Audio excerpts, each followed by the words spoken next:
9월 17일 새벽기도 시작하도록 하겠습니다. 중직자 헌신 예배 들었던 메시지 정리하도록 하겠습니다. 바울의 사역이라는 메시지로 사도행전 13장 5절에서 12절까지 말씀 확인했습니다. 살아있는 말씀과 기도와 전도, 이거 우리가 이렇게 응답받을 수 있어야 됩니다. 말씀 살아있기 때문에 말씀 살아있으면 기도 살아나게 돼 있고, 그리고 실제로 이것이 전달되어지는 전도, 이렇게 응답으로 나타나게 되어 있습니다. 하나님이 살아계시고 지금도 일하시는 방법이 이 세 가지 방법입니다. 말씀을 주시고 기도에 응답하시고 사람 살리는 구원사역 쉬지 않고 계십니다. 이게 없다면 우리가 하는 신앙생활을 그냥 단순히 종교생활이 되고 맙니다. 종교생활은 나라는 것밖에 남지 않습니다. 내 의만 남습니다. 그 내 의 가지고는 우리에게 다가오는 육신, 저주, 재앙, 지옥 배경, 사단, 이게 못 이깁니다. 그래서 살아있는 말씀을 붙든다, 기도, 전도를 우리가 붙든다, 이걸 응답받는다, 우리에게 굉장히 중요한 말이 됩니다. 살아있는 말씀 붙들기 위해서는 이 말씀이 흐름이 있습니다. 어떻게 흘러가고 있는가, 나한테는 어떻게 지금 부딪혀오고 있는가, 그거 붙들 수 있어야 됩니다. 그리고 그 말씀이 선포되는 현장에서 듣는 게 제일 좋습니다. 성령께서 역사하셔서 이렇게 사람들을 모으고, 그리고 그 자리에 증거하시고자 하는 계획이 있습니다. 그래서 이 말씀이 선포되는 자리에서, 성령께서 역사하시는 자리에서 들을 때 나한테 하나님이 뭔가 주시는 포인트가 있고 단어가 있습니다. 그래서 그걸 붙잡는 겁니다. 그걸 붙잡고 계속 보면 흐름이 보입니다. 그러면 그 흐름을 따라가야지 말씀이 살아있게 되고, 그리고 그걸 계속 보다 보면 하나님의 말씀이 이렇게 성취되어 가는가, 그것도 보이게 되어 있습니다. 그리고 살아있는 기도 응답받으면 됩니다. 살아있는 말씀 붙잡을 때 기도도 살아있을 수 있게 됩니다. 그래서 살아있는 기도를 하기 위해서는 실제로 우리가 기도의 리듬을 타야 되고요.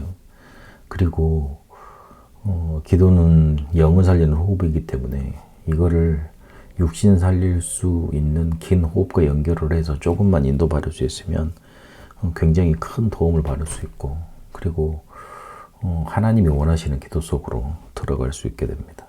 이러면 그리스도의 증인되게 되어 있습니다. 아무리 증거가 많아도 그 증거를 통해서 그리스도가 증거되지 않는다? 그건 틀린 겁니다.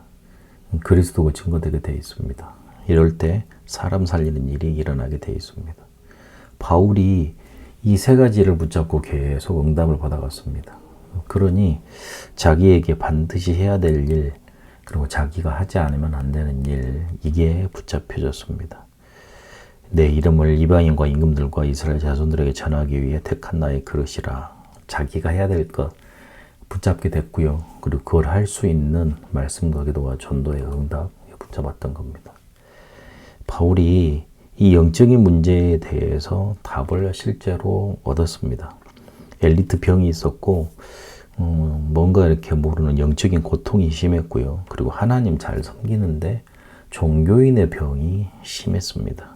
그래서 다메섹에 있는 유대인을 핍박으로 가다가 그리스도를 직접 만나고, 거기에서 이 모든 해결책 그리스도를 실제로 붙잡게 됩니다. 그래서 바울이 이 답을 가지고 그리스도를 증거하는 훈련에 대한 답을 얻고 실제로 그걸 적용하게 됩니다. 큰 무리를 가르쳤는데 그 무리 중에 그 무리들이 실제로 이제 그리스도인이나 일컬음을 받았다, 그렇게 말하고 있지 않습니까? 그리스도에 대해서 가르쳤다는 말입니다. 그리스도가 필요하고 그리스도가 어떻게 해답이 되고 이걸 어떻게 누리고 그리고 어떻게 전하는지 실제로 보여주고 전도 현장으로 이끌었다는 뜻입니다. 이 전도 현장 속에서 실제로 그리스도가 어떻게 증거되는 것을 보여주니까 사람들이 이 그리스도 전해야 되겠구나, 이 사실에 대한 답을 얻은 겁니다. 그러니 전해지니까 그리스도인이라 일컬음을 얻게 된 거죠. 그래서 바울의 사역이 시작되게 되는데 Nobody Nothing의 현장으로 갔습니다. 아무도 관심 두지 않고 소중하다고 생각하지 않는 곳. 그리고 혹시 피해 올까봐 자기들이 다칠까봐 가지지 않는 현장. Nobody Nothing의 현장이었습니다. 영적으로 흑암으로 완전히 가득 차 있는 무속 현장, 점술 현장, 우상 숭배 현장. 복음이 더 필요한 곳 아닙니까? 바울이 그걸 받은 겁니다. 그래서 우리는 성령의 인도, 역사, 열매 이거를 따라가야 됩니다. 그 길로 가야 됩니다. 그래서 성령께서 인도하시는 그 자리에 앉아 있으면 됩니다. 바로 예배와 훈련입니다. 그리고 성령께서 역사하시는 일을 통해 치유 일어납니다. 복음 필요한 곳에 복음 전해줘야 됩니다. 그리고 반드시 성령의 열매 맺는 것으로 끝을 내야 됩니다. 반드시 이 복음 지속할 제자가 있습니다. 서밋 하나님의 마련해 뒀습니다. 그래서 이걸 붙잡고 인도받는 겁니다. 교회 문 닫은 시대, 복음이 사라진 시대가 되어버렸습니다. 그렇게 흑암 문화 시대가 찾아왔습니다. 우리는 이런 시대에 복음 전하라고 부름받은 중직자하고 렘넌트들입니다. 반드시 해야 될 일, 이 사역 붙잡고 성령 인도 역사 열매 맺는 길 속에 있게 되시기를 축복합니다. 살아계신 하나님 감사합니다. 살아있는 말씀, 기도, 전도 붙잡고 반드시 해야 될, 우리가 해야 될 일, 그 인도 속에 있게 하옵소서. 성령의 인도, 역사, 열매 맺는 그 자리에 있게 하옵소서. 살아계신 우리 주 예수 그리스도 이름으로 기도합니다. 아멘. 개인 기도로 인도받도록 하겠습니다.